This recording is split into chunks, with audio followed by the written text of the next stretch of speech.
Ever wonder what motivates people to get plastic surgery? Did they regret it? What can we learn from the stories of plastic surgery patients? We're here to explore these questions and get some of the answers today from my amazing guest, Emily MacDonald, on the Plastic Surgeon Podcast.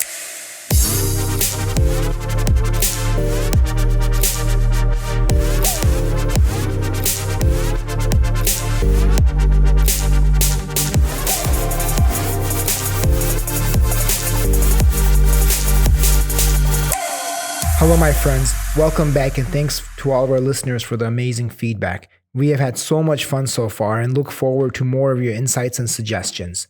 Please rate and review us on Apple Podcasts to help us get you more awesome content. On the Plastic Surgeon Podcast, we listen to the real plastic surgery stories of triumph and pain from real patients and providers to further understand the motivations of why they would risk their life under the knife. I'm Dr. Sajan, and my guest today is Emily MacDonald. We're here to talk to you about your journey, how we came to know each other, the procedure you underwent, and how it helped or affected you, Emily. How's it going, Emily? Going well. Great to be here. Thank you, Emily. I appreciate it so much. Emily has been my patient now since January. Emily, you have such an amazing and remarkable story that is going to shed so much insight for so many people and things people really have never thought about. I want to first tell people the surgery you had, and then we'll describe your journey of getting there and what led you to come to me. So the surgery you had was a gummy bear breast augmentation. Is that correct, Emily? That is correct. Now, Emily, tell us why you sought that operation. Oh, there's many reasons why I sought out that one.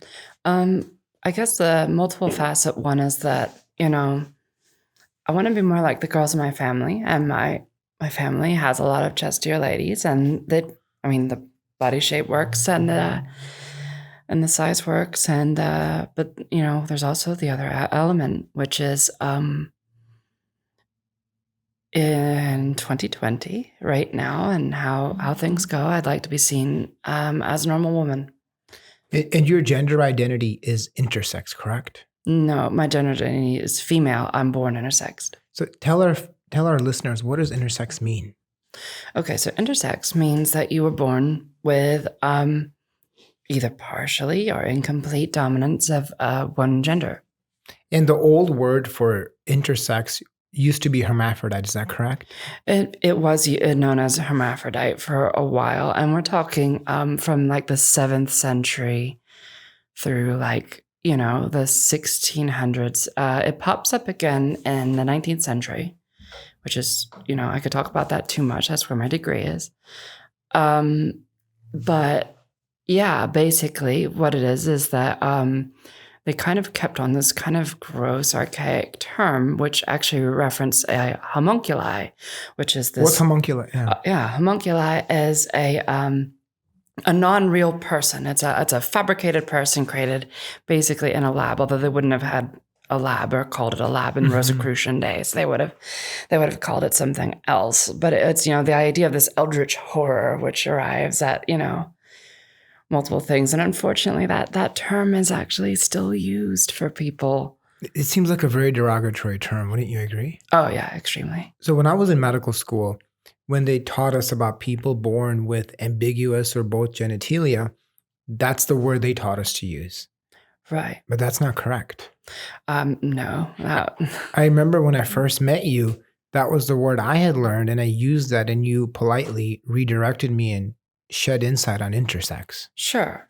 So how did intersex come about? I don't know. It was just that was something that I had learned in a college course that I actually had the pleasure to be a TA on for about 3 years.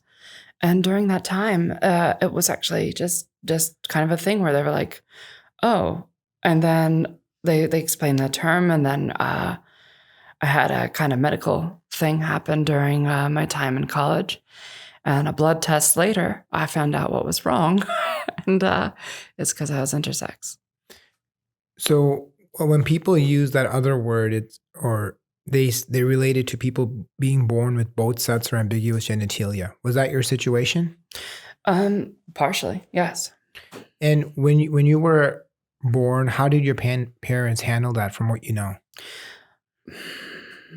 That's actually more of a tricky and interpersonal one. It's one that I'm probably not going to dive into Sure. fully, but I can tell you that I was given a male name initially, and I was raised being told I was male for quite a while. And there's been a lot of, especially recently, controversy about doctors doing surgeries on newborns when they're born with different genitalia. You don't have to tell us anything about this if you don't want to, but can you share with us if you did have surgery shortly after birth or in that newborn stage? I won't get the straight answer on that. Sure. I've inquired, Mm-hmm. but the question was dodged by medical practitioners. I understand. And then your identity was given to you as male. It was assigned to you. And then you were going about your life. And what led you to feel this wasn't correct?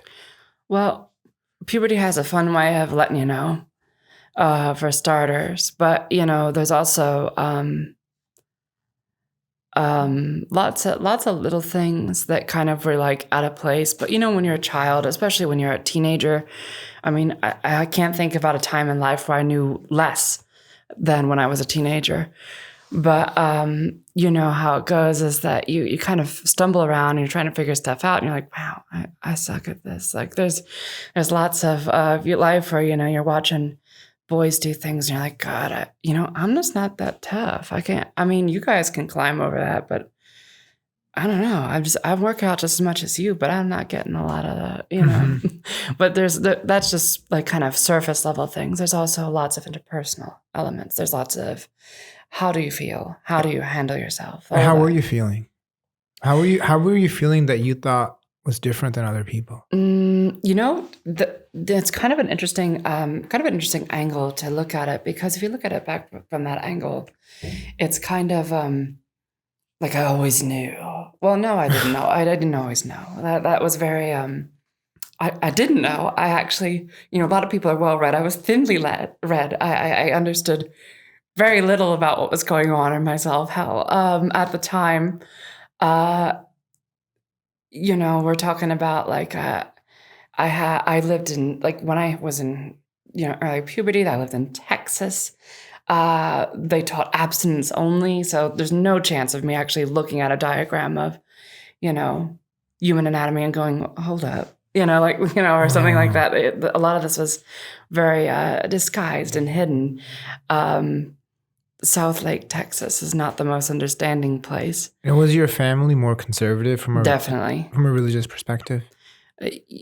And more, I wouldn't say in a religious. Well, there is that element, Mm-hmm. but I would not say that was the defining element. I'd actually say they were more kind of, conservative, more in the lines of how conservatives used to be before it got a little crazy. But like, fiscally, they had lots of like, they would kind of look the other way on certain transgressions, but then they would really be into certain things, and very much in that financial kind of attitude. Mm-hmm. No, I don't want to paint a picture of a almost like strawman type of setup of like, Sure. it's Jesus or the highway. They were much more understanding, and I think that's why I ultimately ended up okay. At least I think I'm okay. But I would like to imagine that I grew up all right. But no, my parents were definitely of a more conservative background and things, and as such, they weren't really equipped to handle that. I understand. And when you were in puberty, like you said, you noticed that physically you were developing a little bit differently. Did you see differences in how you looked than other people? Yes. What was that? Well, there's lots of different things. First off, my skin was much more feminine than boys, which it's funny because I actually got me some good jobs. But believe it or not, I actually performed in a boy band at a while. But and they thought I was cute. But of course I was a girl. But it did all this kind of stuff. But there was things like, for instance, when I was thin, which was most of my life, I had to develop breasts. I had all this kind of stuff where I had to like wear baggy shirts. Fortunately, it was the late 90s and early 2000s, and that was very much in vogue. The kind of long shirt, shorts look that makes it look like you don't have pants, but that was very cool for a very limited time. But I had to kind of play it up and try to play more of an androgynous angle to hide more of my features, because as you grew up, it got trickier and trickier to hide, and I just didn't want to hide it anymore. Aside from your skin, what else was developing differently? Lots of stuff. I don't think I feel like gender really gets to be proven to be a spectrum, especially now that my wife, who's non-binary, has really kind of opened my eyes to how much of a spectrum gender is. So please forgive me, viewers at home, for if I use archaic terminology, but I've always had more of a kind of a female way of looking at things, a way of processing things. But these would be, I wouldn't say traditionally female, just because, again, there's women that don't, that identify with women that have what would be more classically male way of handling things or doing things. So I don't want to just say only women, experience something like this. But quite honestly, it comes down to things like, I was terrible at being one of the guys. Type of things. Like, it was more like, oh yeah, check her out. Yeah, she has great hair. I see. Were you getting feelings for women or girls while you were going through puberty, like the other boys? It sounds like you're saying you were getting them less. That's not necessarily true. Well, first off, I'm gay, so that doesn't help. But I'm into women. But I'm also into. I guess that's not gay, as I said. But I don't care what the label is today. But you know what I mean. Like, I love my wife, who identifies as neither male nor female. So I don't know what the heck I am. But But to be honest, it was just kind of all across the board. He was great. She was great. That was great. All over the place. It's just that. And then sometimes I wasn't really feeling anything at all. Now I know in hindsight what part of what that was is that hormones were so everywhere. Because what was happening is that in my medical case, this is not common in all intersex people, because that's pretty much a die roll with 2D100.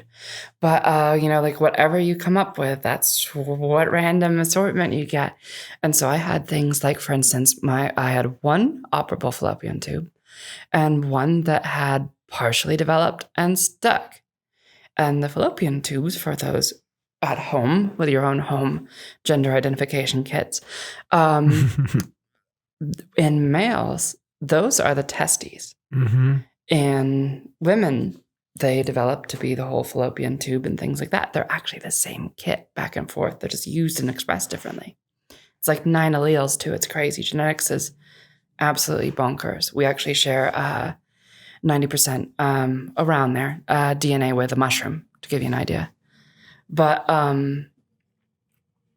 basically just one little switch, made it kind of half open and not working. And so because of that, what was happening is that I was getting a normal menstrual cycle, and then it would dump over 1,500 mg of testosterone through my blood system twice a month. That's a lot. Yeah, and it would trigger chemical depression. Because, it actually... the hormone, you probably know a lot more than I'm talking to a doctor. It's all good. But with endocrine cycles and things like that, what that will do is create an artificial to serotonin and then dopamine response. And a lot of these types of things get assigned to psychological disorders, manic depression, things like that. But they have a hard science, mechanical piece to it of just, you're flushing your body with weird hormones. So helping people understand your journey through puberty and how you discovered intersex. You were feeling different. You were having different feelings, looking different. What was the next step in your journey? An accident. In a show of you should be stronger than you are now, and you should be more physically capable than you are now. I was asked by an individual to lift something very heavy. And I tried to. And it was way more than I was able to do. What was it? A piano. Okay. It was being asked to move it up it was for a church thing and asked to move up a incline. Sure. It wasn't like a hoist over your head like a crazy person. Or, I don't want to paint the wrong picture. Yeah, of course. But it was just like a strapping young man, come over here. And I was none of those things. And, and I'm like, sure, I'll help you. What am I? That's a lot of piano. And, lift that up and got a umbilical hernia. Okay. From the process. And, that's all well and good. So you get that taken care of. So umbilical hernia, just for our listeners, right? It's a defect along the abdominal wall where the intra-abdominal contents herniates through the umbilicus or around the umbilicus, depending on the exact type you had.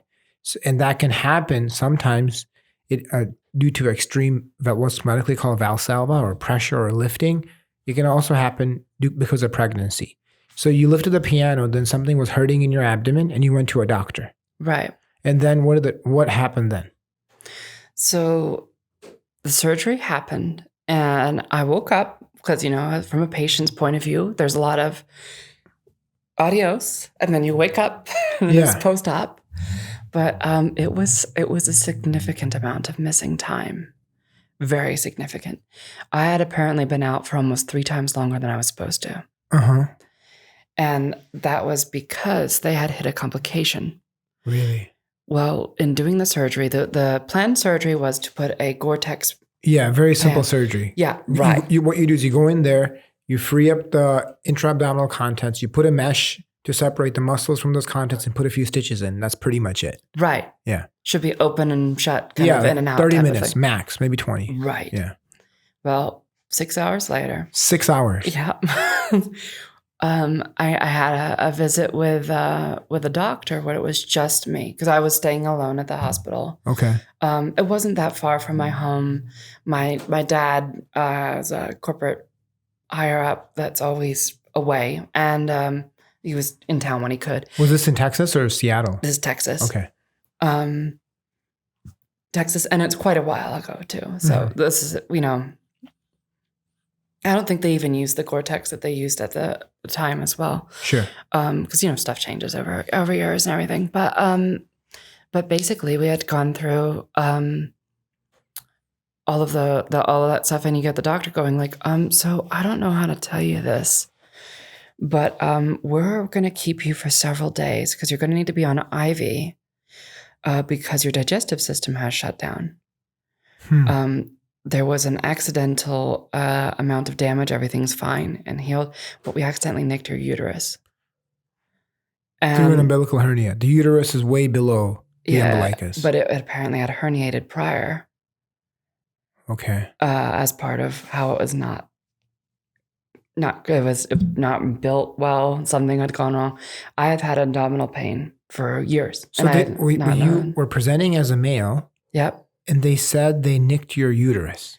Yep, because they had found that during there, because they found that, it had herniated, but it wasn't the top layer. The intestine had herniated below another level, below another level, below another level. And apparently it was a nesting series of issues where there was a cyst or something that had to be removed that had built up. I have no idea what it was. And I was 13 years old. You were 13. And I was being given some of this information very, very quickly and only once. So forgive me if in the time I get my So how did the doctor explain you had a uterus and you're a man, a boy? He just went, I don't know how to tell you this. I don't know what you want to do with it. Like, first off, you're giving it to a 13-year-old. Were your parents, the parents weren't in the room at this time? It was just me. And I was scared as hell. And so I said nothing. I did nothing. So did he tell you that you have feminine parts? Did you even know what a uterus is? Well, I knew what a uterus was. My mom's a nurse, so I had that working for me. So the doctor said you have a uterus and we nicked it, but you're going to be fine. Yep, basically. Did you ask why do I have a uterus? You were 13. I don't know if you knew. I just went, okay. I was also partially drugged. So yeah. There was lots of, to everything. But, as it was all said and done, I was like, That's interesting. And, there's also other stuff, like, for instance, growing up, most of my friends were female, things like that. I've always had, like, especially as we got into, like, middle school and higher, it was like there'd be me and a bunch of girls. And it's funny because, like, the anticipation was like some, it's like, like I was some player that had all these, women around. But no, but there was all this kind of stuff. And then as I got older and as, everything went through it, I got up to college and had another. So what happened? Just to follow up. So after you found that news, you went back to life as normal. Yeah, but it pretty much hit it. That's it. I kind of kept it to myself, like it was some dark secret that I did something wrong. Did your parents find out? No, it wasn't until after my surgery. They found out after the umbilical hernia. Oh, I mean, like. Oh, so life went back to normal. There's another. I had to do full lower reconstructive surgery. Okay. There was a part where it became life-threatening. So following back up, 13, you went home, everything was normal, quote unquote, right? After you were in the hospital for a few days? Right. And then what happened? Life continued on as normal. And you were presenting as male at this time? Yeah. But you knew inside something was different? Only in hindsight. Only in hindsight. Only in hindsight. Like retroactively, I could easily say, oh yeah, no, it's so obvious. To give you an example, when I finally explained this to some friends and family members, the surprise was nil. Like there was this, like, oh okay. So did your parents know when you left the hospital that you had a uterus, or no one knew? Only you knew. Only I know. Okay, and then your 13-year-old child. Life is continuing on. You're feeling different. You have this itch in the back of your mind, or this thought. And what was the next aha moment? I actually wouldn't even say it was more like a. I know that sounds really dumb, but basically, I had just gone, ignore that and moved on with my life. Like, just kind of let that move on because it didn't make sense to me. There was nothing in place. There was nothing that said, hey, you might actually be a woman. Or there was nothing that said, hey, there might be something serious that have to do with the fact that you have partially both sets of genitalia. There's nothing that said, this might be a problem later on. And then it became a problem later on, which, I got into college. So I'm just curious, was there a CT scan or anything done? Do you remember when you were 13? Or some kind of imaging? There was some kind of imaging, yes. That's where they probably saw the uterus and everything. Maybe. Yeah, I wouldn't know. You wouldn't know. Yeah. Okay. So then life is back to normal. And then what happens after that? So life gets back to normal. But, as I grow up, there's lots of elements that, again, I could only speak through the lens of afterthought. That, that kind of, the anti-Promethean. There's another guy means afterthought. He's the guy that ruined all the animals, but in Greek mythology, that kind of you can only look at it in that lens. But I can just tell you that what had happened is that I was a teenager that didn't fit in anywhere. I mean, I did really well. I was quite popular. I got all sorts of things going for me, and I did all kinds of stuff, did voice acting, did all sorts of fun things, but as we got into the college era, I was in my second long-term unhappy relationship. Were all your relationships with the opposite gender at this time? No, I tried going all over the place with seeing if I was just gay. No, mixing of, where all this kind of stuff, it just didn't work, And then we get into college, which is the only, this is where it actually goes, which is, I went to college at University of Hawaii. What made you want to go to Hawaii from Texas? Oh, I actually, at that point, was living in Oregon. I was living in Portland, Oregon. And I'd wanted to go to Hawaii because I had aspirations to be an ichthyologist. What's that? Ichthyologist, studies fish. I really like sharks. And so I wanted to work with sharks. And so I wanted to be a marine biologist and ichthyologist to study them much in the same way that I had seen on all the, Jacques Cousteau and all that kind of stuff. Like Shark Week. Sort of. Sharksploitation films definitely had their way of, getting in with that. I would not call Shark Week a very good representative of anything. But, yeah, that's kind of just, kind of a shock jock, deal. It doesn't represent the animals at all. But no, like I actually wanted to work with the real animals and get to know them. I have that affinity for them. I still do. I've been diving with them several times, and they're wonderful. But yeah, I just wanted to kind of be a part of that, and I wanted to study, medical things. There was the myth at the time that sharks don't get cancer. It's not true; they get cancer.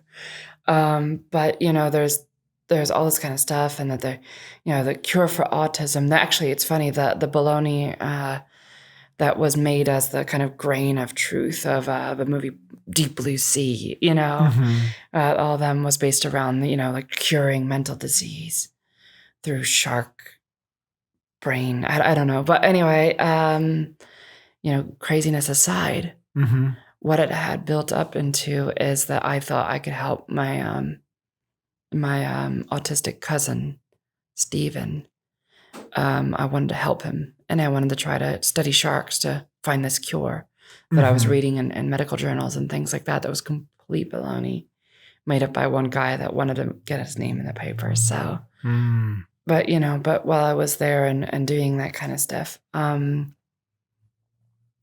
I liked doing fun stuff with my friends, and so cliff jumping became a popular thing. And a lot of the baby cliffs, if you will, they're only 12 feet up for things like. Is this in Hawaii? Yep, it's Hawaii. Okay.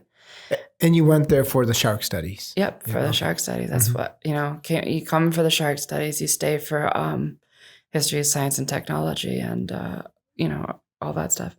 But you go there and like I was doing stuff in freshwater, and freshwater has all sorts of illnesses. And I had picked up something very bad, and it actually got to the point where I was in serious medical trouble.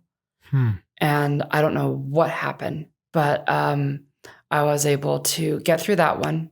I knew I was in trouble when my mom flew to Hawaii from the West Coast to come see me. That normally doesn't, she doesn't normally do that, but she overnighted to Hawaii. But I had gotten better through that illness. But right after that, I started getting knock-on effects, knock-on illnesses. You were in the hospital getting IV antibiotics, or what was no, I wish. No, I was in my room at the time. And a lot of this was handled very lackadaisically. And it wasn't until I needed serious antibiotics was I checked into a hospital for this. But it was basically, oh, you're sick. Well, no, I was really sick. And then I couldn't get up. I physically couldn't get up. And that's where, and then I started getting sick, and I was in and out of classes. And, I got my professors going, where are you? And all that, and trying to figure out where I am. And, and then realizing I'm in trouble. And that's when we got into figuring out what was up, is that I was bleeding. Well, I was bleeding because apparently that giant cocktail of whatever that was taken to cure me of the previous illness had kicked on a menstrual cycle. Oh, I see. So I was bleeding internally from.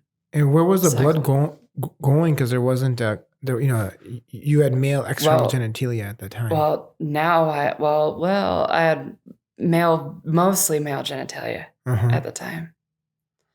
But yeah, no, I was bleeding when I urinated, bleeding during defecation, all sorts of stuff, throwing up blood. Okay. It was figuring out a place to go, basically. Yeah. And there was fear of sepsis and various other types of things going on from, like I had like a distended thing there. I actually still have stretch marks from that look almost like post-pregnancy stretch marks from this period and things like that. Were you in the hospital when this was going on, or were you in and out of the medical facility? In and out of the college campus. that was, again, ill-equipped to handle intersex people. So the college campus clinic. Yep, because Okay. that's what I could afford. Okay. I was living in Hawaii for $500 a month. Okay. Yeah, I actually had this spearfish to supplement food because I couldn't afford food.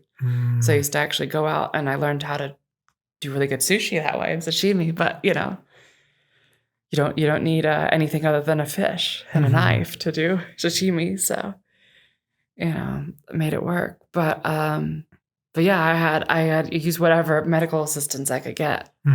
Got through all of that and getting into work life, I was done. Well, I had to, basically, we realized, more and more that I was a woman and that everything had lined up that I was a woman. And how did you realize that? It's complex. And I've thought about it in preparation for this interview here, but I don't know if I can directly give you a straight answer. And it's probably a myriad of things over a long period of time. And I wouldn't want to guess or curveball that, but it was more than just the physical stuff. It was more than just, well, that makes sense for everything in life. It was just, it felt right in a kind of everything clicked kind of a way. But at the time, I had fallen in love with my wife who had come out as transgender, and her concerns were ahead of mine. And we live in a world that doesn't understand any of this and doesn't respect any of this. And so I had to take a gamble and basically play as being male for a couple more years to make the money needed to be able to take care of the young life that, I had promised I would take care of as she escaped Tennessee to come out there and be with me. And I had nothing left. I had spent all my money in previous things. Coming out of college, I managed to graduate at the worst time. I graduated in 2008, and that was the recession. And so I had come out with no job prospects and, everything. Had an honors degree and nobody wanted to take me. So where in this time period did intersex come up, or did you start identifying? I had already known by that point. I had learned about that during college. Okay. Was there a test that you got or something that Yes. told you? Tell us about that, please, if you can. Yeah, no, hormone test, a simple hormone test that was actually being done in an almost experimental capacity as a University of Hawaii had started to care for people that were trans. The University of Hawaii was testing? Yeah, they were trying to like, we would have this more commonplace today. A lot changes in 10 years. But lots of campuses do have some sort of support in the Pacific Northwest, especially. Washington and Oregon both have decent plans for healthcare that they're working on building. It's not quite good enough as like social medicine or something like that, but it's a start towards getting some sort of care for people who aren't rich, going where they can kind of get you hormone replacement and things like that. And so they were learning more about these sort of things and doing more blood tests and things as a facet of, well, maybe this is a psychological thing. Maybe you're, like they're kind of going at it from a kind of an archaic way of approaching transgender type of things. Like maybe this is it. Maybe this is a psychological issue. And, I didn't think a lot of blood was a psychological issue, but, that's just me.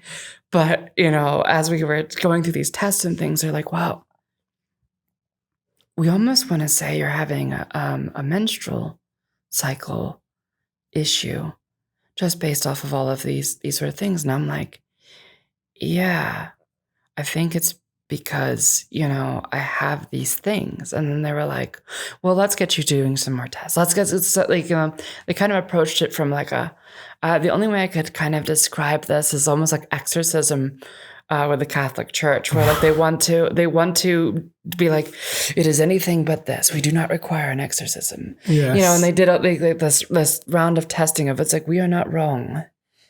we've read your driver's license. We can read, the letters and numbers, and it says M, and we will test this, and our blood tests say F. And, and they go through this, they had gone through all these sort of things. So and did they check your chromosomes at this time? They did. What did that show? Incomplete. Wow. Like results inconclusive. So it wasn't XY, XX, XXY. So they did a test and they're like, XY, did another text. XX, hold on. Do a test, XY. Well, one of the things that probably not visible from this camera, but you might be able to see is that I have 2 different colored eyes. Mm-hmm. One blue eye, one green eye. Mm-hmm. And that is a form of chimerism and Mm-hmm. incomplete chromosome dominance, Mm-hmm. known as heterochromia. Mm-hmm. Mm-hmm. Yeah, the doctor is nodding. Yes, I know about that. I'm using the right terminology today. Absolutely. But, as we're going through this, and so basically what it is that very commonly there are intersex people like me, and it is way more common than I thought at the time. I thought I was like 1 in a million. I am 1 in 7. But, but basically it's, you could have been fraternal twins, but you weren't. You were one person. So your chromosomal testing was inconclusive? Inconclusive. And you were having high levels of estrogen? Or sometimes. All over the place. Depends on what time of the month you took the blood test. Yeah. Yeah. And so I wish I could have said that the American medical system handled this great. They didn't. People got mad at me like I did something wrong. I've heard that before. I've seen it so many times. Like, did they do any invasive tests, Emily? Oh yeah. What did they do that was invasive, if you can tell us? Very low tech tests, lifting up of genitalia, checking for things. Like honestly, it was the only thing I have to describe that's very similar to these types of events are when we had to figure out what gender my pet leopard gecko was. They kind of picked him up and held him up to a light. Yeah. And they were like, oh, it's a boy gecko. Uh-huh. Well, that's, of the level of technology that we're talking about. It went straight, caveman, like very thug checkout person, like type of like, oh, everything went out. Common decency went out. And it was just this poking and prodding in a kind of disrespectful kind of a way and going, oh, I don't know what the hell you are. Was basically what it came back as. I'm like, thanks. Well, I just want to say male, but everything here looks very female. You're probably eating something wrong. That's unbelievable. And I was like, that causes bleeding in a menstrual cycle. Now, please share with us as much as you're comfortable. But during this time, were you able to engage in sexual activity with the genitalia you had? Not well, but sure. Okay. And the doctors, did they make you feel, when the doctors or providers who were seeing you, when they did their examination, what would they tell you? Nothing quite so uniformed. It was usually somewhere between crass jokes or just general not nice, type of things. It was always done in this tongue-in-cheek, like, well, people, and, as we got towards, the kind of the rise of like neoconservatism and things like that, it became, jokes about gender's a spectrum, type of things, like, haha, there it is on the spectrum, type of things and all that kind of stuff of like, isn't that funny? And during all this time, now you're comfortable, you understand intersex more, it seems, during this time in your journey. When did you identify more as a female? Well, what it was, or come out as a female. What it came back to, because again, this is, as you can tell, even as we're talking, this is so different from somebody that was transgender, or things like that, and that's not to belittle anybody that's been through any transgender journey. It's a different journey. It is, but it is so different. It is that I like. While intersex people get lumped in with transgender, which is kind of a double-edged sword for me. On one hand, I think that transgender people are some of the bravest people I've ever met in my entire life. Mm-hmm. So it's kind of like an honor and a privilege to be lumped in at sometimes. And other times it's things like where you get like legislatures making decisions where they're like, we don't need to support this. Well, for some people, if you're umbrellaing that together, you're also taking to what might be deemed as, it's not, but might be deemed as a choice to some person, and you're applying it to a medical necessity to somebody else. So that's pretty dangerous. But basically, we had a kind of period where I got to work with seeing my now wife. How did you meet her? Internet. Okay. Long story. That's probably equally as long as everything that I've been talking through. But getting to and meet my wife and see her go through hormone replacement therapy and things like that. Just talking with people and stuff during the time where it built into let's see where it is. Like let's try female hormone replacement for you and see where it is. Who recommended this? This was kind of an ongoing dialogue between several people that I've talked to and some medical practitioners and a couple people that were like well, I'd say friends, but they're professionals in their field that understand endocrinology. One of them is a doctor, another one's a surgeon, but they're friends of mine that understand, their field very well, that have more knowledge over these sort of things than me. And then, as we were going through this and talking about things, going, well, that ultimately gender is a choice, but in your case, so much of you is female. So I know you were raised in a certain way, but let's see, let's try hormone replacement therapy and see how it works. And I really wanted to do that. And before this, did you ever try testosterone supplementation? Yes, we did a little bit of that, and that was really bad. It triggered all sorts of additional troubles and like serious depression, suicide thoughts, and things like that. Like it was very bad very quickly. And so it was like this short and stop. I got it. And were you had a primary care doctor who was helping manage all this, or how were you getting the hormones? By this point, no. Most primary care doctors had come across as so ignorant or so abrasive that I just stopped going. How were you getting your medication?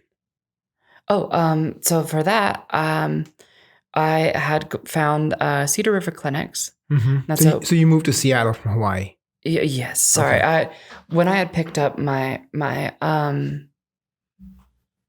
wife from the airport and things like that, we had basically redirected our whole lives. I had moved back to Portland, then the economy collapsed twice, and then I had gotten a job in Tacoma, and so I had driven up there. She moved in with me, and and she was coming from Tennessee, right? Yep, that's right. What was your job? I was a software developer. I had originally done it as a 6-month contract. You had no formal training in software, right? Your education was. Yeah, I had education and several other things, sure, but I had gotten a job as a software developer because I have also been a writer and developer for games and things. No joke. I've been writing since I was 6 years old. And I've been contributing and working with projects and games and stuff like that for at this point, it'd be over a decade by the time I had gotten this job. And so since I couldn't work with anything with my degree, my fallback was actually to continue working with software. But longer story than that, I had also started my own company in 2011, but it has taken actually until now to get up to full speed. Mhm. So that couldn't have been the day job because it had to finish its projects. Mhm. So we had all been moving to the Pacific Northwest to build our team and development cycle. But I needed a job that made money fast to take care of my, at the time, girlfriend, would-be wife. Yeah. Then you all Yeah. moved to Tacoma. We all moved to Tacoma, thank you. And how was that job? It paid the bills. Yeah.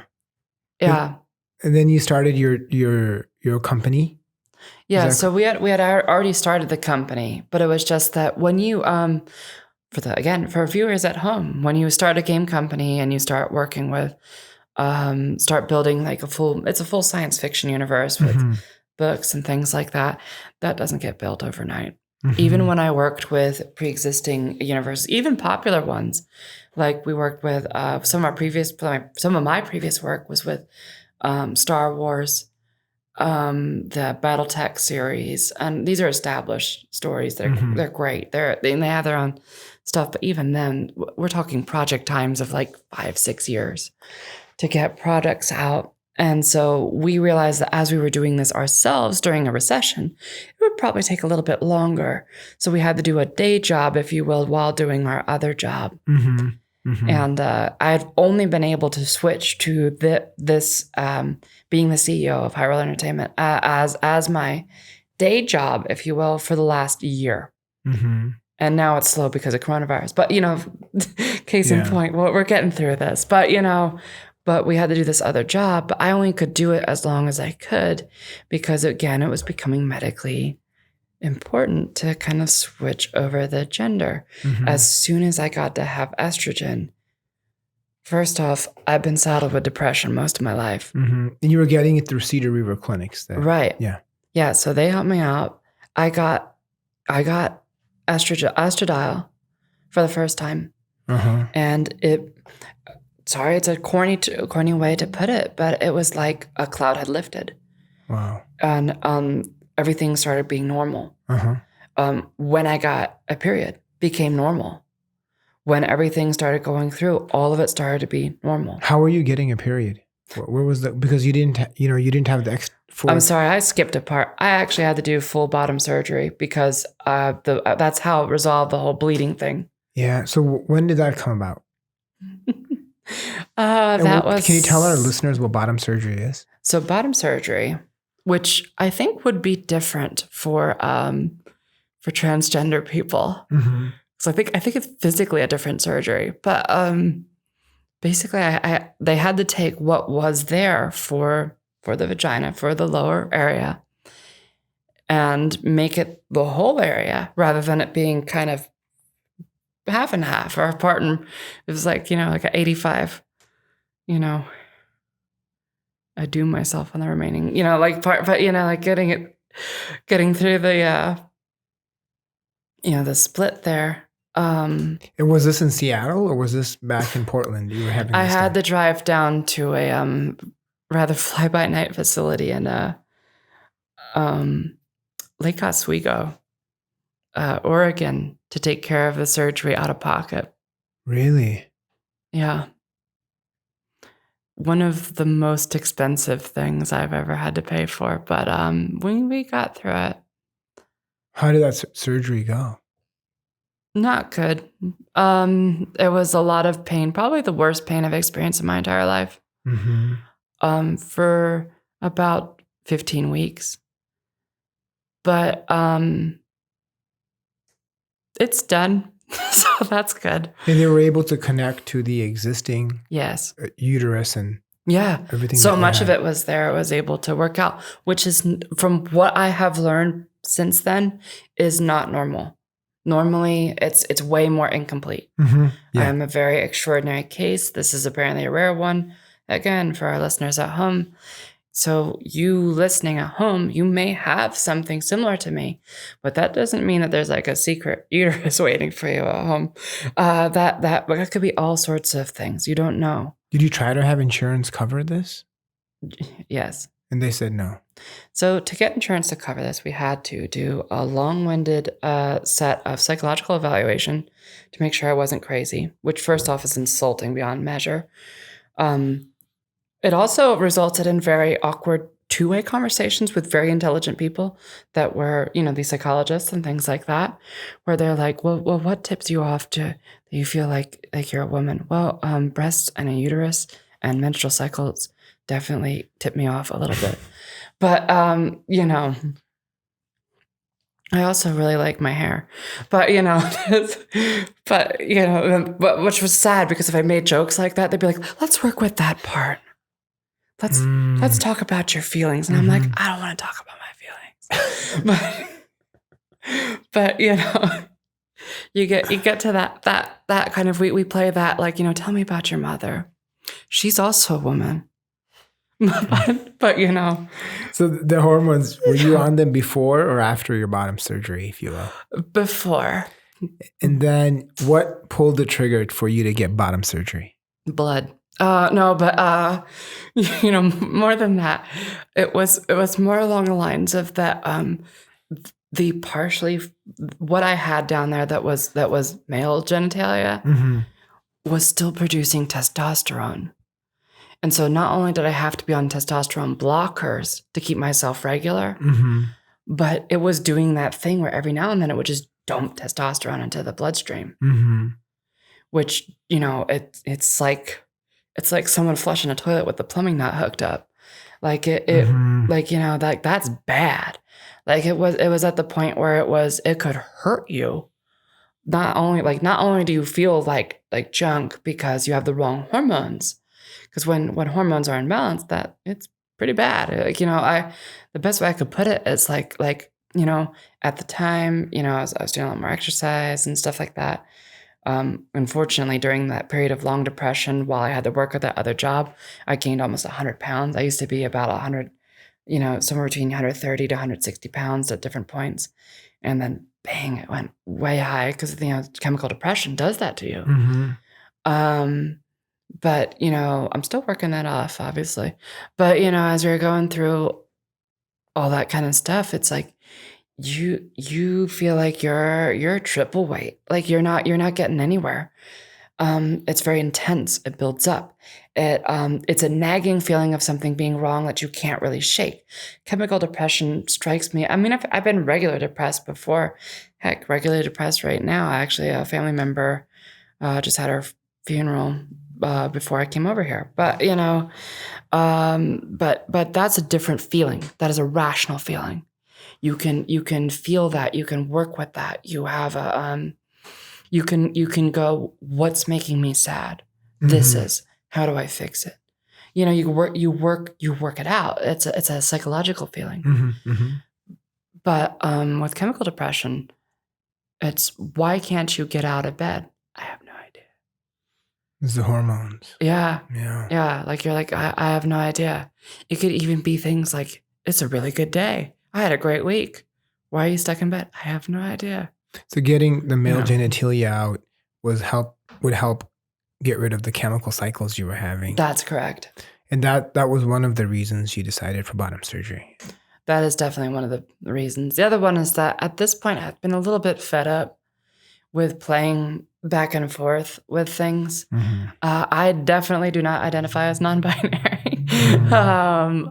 I just, at this point, it reached the point where I just want to be a normal flipping woman. I just don't want to just regular, like just not having to deal with any of this and let it be normal for at least a portion of my life. That'd be wonderful. And so I had taken care of that surgery and it was normal. The only problem with that is that, it's 2020 and how do we identify if you're a woman? Well, a woman has an hourglass shape, long hair, and she has great skin. And I had one of those things. But, I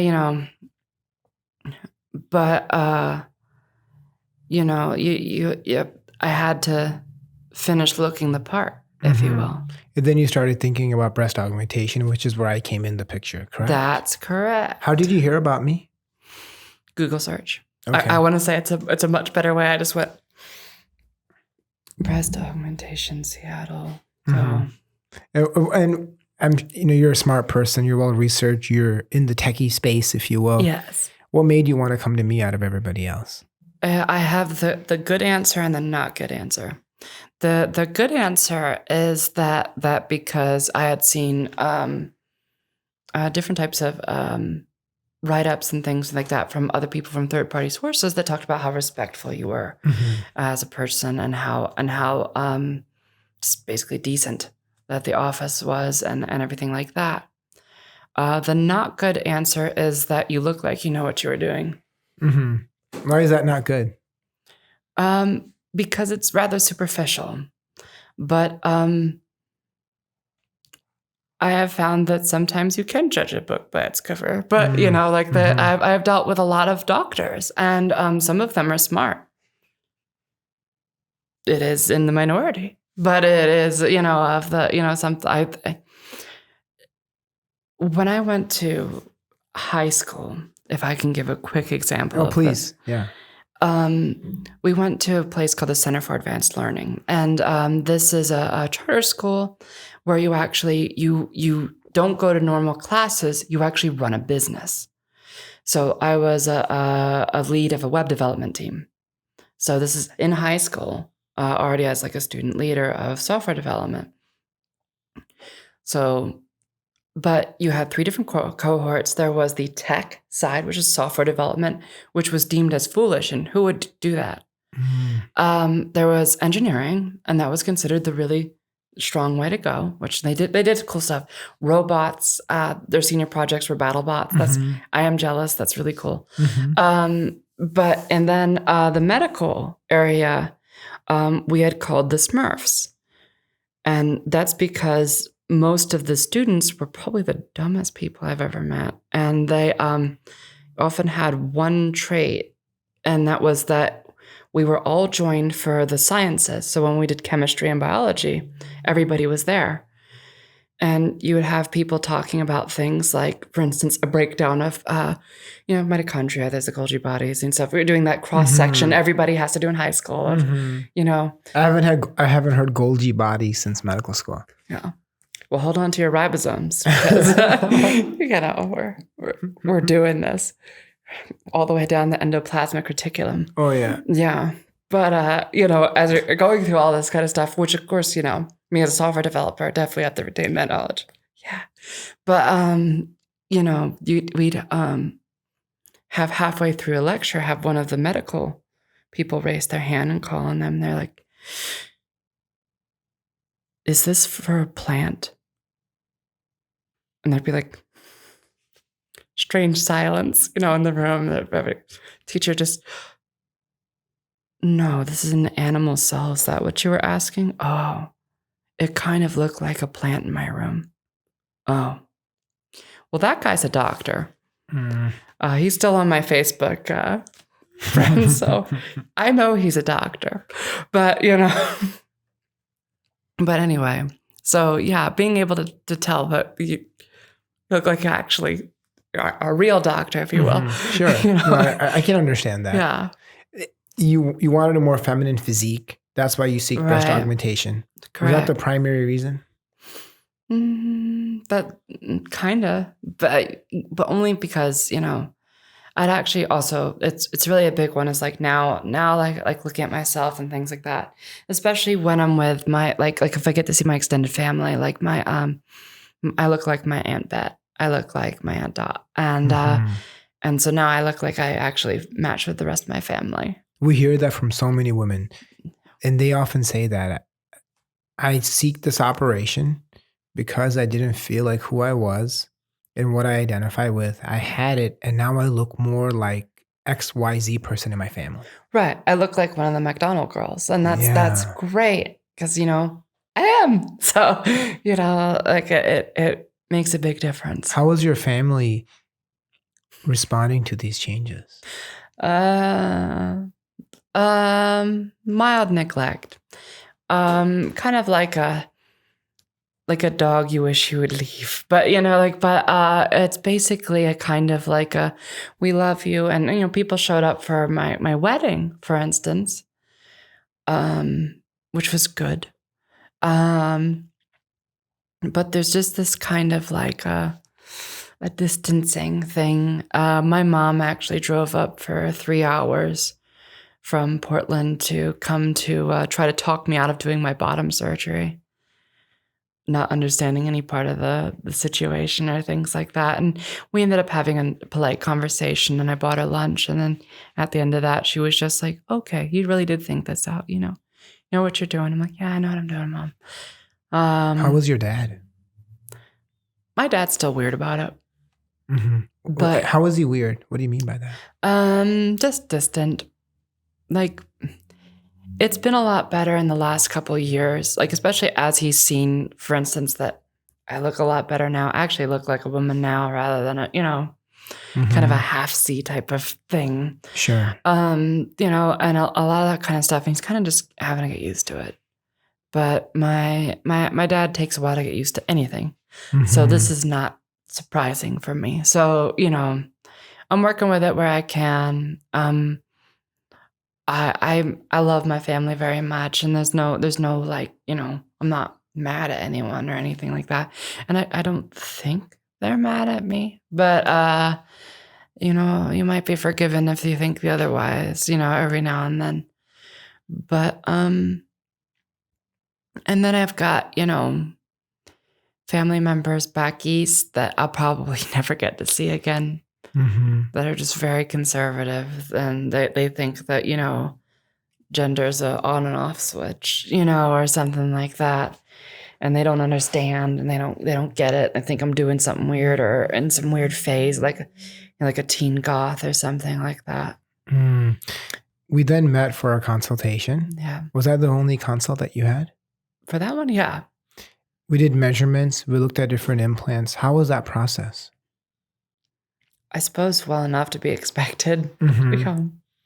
We decided to go with gummy bear implants to give you the most feminine physique. There's 3 kinds of implants, as you know. Saline, traditional silicone, and gummy bear. The reason I opted for gummy bear for your surgery is because you had breast tissue development, if you don't mind me saying, that had developed. However, it was a little bit incomplete in that you had tissue around the nipple and above, more of what's called a tubular breast. A tubular breast can develop because while oftentimes in utero, the fold of the breast gets stuck a little bit high and the tissue prolapses above the inframammary fold or the fold of the breast, and you get a puffy areola and tissue above.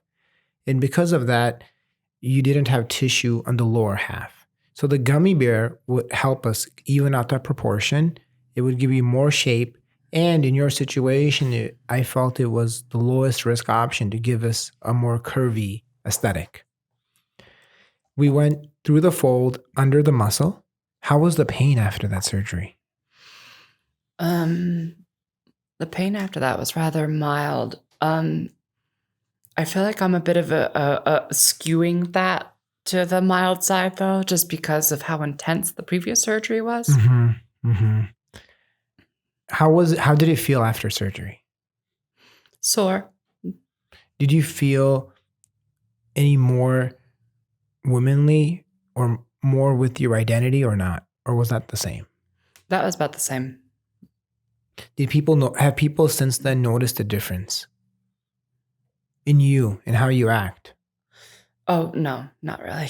How have you felt since having the implants placed? I love them. I think it's great. It just feels right. Like the fact that they are not a big deal is more of a big deal to me, if that makes sense to you. Tell me more about that. Well, it's just being able to look at myself and going, yeah, okay. Well, now you just need to lose weight. But that's that's we all have that. That's normal average. Right. But that's what that was the goal. The goal was to get to the point where now I'm just a fat girl. So, looking up, hey, but that's the whole deal, because for my case, I'm not going to speak on behalf of all intersex people. Oh gosh, I can't handle that responsibility. But, on behalf of Emily MacDonald, the goal is to just be a normal freaking woman so you can, get on with your life. And now I can do, now I get to be, a female business owner that gets marginalized for that instead of, other things. And that's refreshing. But, I'm ready for the next chapter. And breast augmentation did get there. Are there any other surgeries you're considering? Oh, a lot, yeah. Could you give us a little preview? Well, the one stubborn thing that is still there, the one male thing that is still really holding on, is the chin area. Mm-hmm. And so that area, whatever dice roll I got when I was born, that decided that I'm gonna have a little, thingy down there. It's barely visible, but I know it every day, and it bothers me. So I would really like to be able to do that, but 2020 has been a rough year for money. Mm-hmm. So for many of us. Oh yeah, everybody across the board, and starting, getting into a production cycle for your business. So you're producing goods and doing things like that. That is for those that do not have their own business, that is the biggest downturn of any part of this process, because now you're spending money while you haven't been making money. And that is how that goes. So I'm going to have to wait, but, as I get through that, awesome. If you could share one thing with somebody else who is having a similar journey, certainly not exact, but someone who's young or not young, but has just learned about intersex, what would be one thing you would tell them that in hindsight you feel would have made your journey more comfortable? Sure. That's a great question. I guess what I would have to say to you, this hypothetical person who lives on the other side of this camera, is that there is no normal. That whatever you're looking through and whatever you're going through, understand that normal is only defined by its outliers. And as such is a silly concept. You will not find a frequently asked questions. You will not find a guide to help you through whatever it is that you are going through, whatever it is that you are discovering. And as such, what you should do is do what works for you. Do what's best for you. Do what is something that you can do that will figure you out, because there is no one else that's you. That's so insightful, very deep, very thoughtful. Thank you, Emily. Thank you so much for being our guest today, Emily. Your story shed so much thought, insight, and is going to help so many people understand more how gender isn't a light switch like you described. Now, I believe this, that gender is fluid. It's a continuum. It's a spectrum. For many people, it's a journey, and that's okay. You really shared with us how trying to put people in a box isn't the right thing to do. People have to find their own way and their own path. That's right. Thank you for having me. Our pleasure. I have learned a lot. I know your ordeal will teach our listeners how and what to expect as they start their own plastic surgery journey. I appreciate your time and am honored to have you as my good patient and more of a friend. Thanks for listening to the Plastic Surgeon Podcast, and please rate and review us on Apple Podcasts to hear more great content. For all my weekly surgeries and adventures throughout the week, catch us on social media at realdrseattle. You can watch me do live surgeries on Snapchat at realdrseattle. See you next time. Bam, what?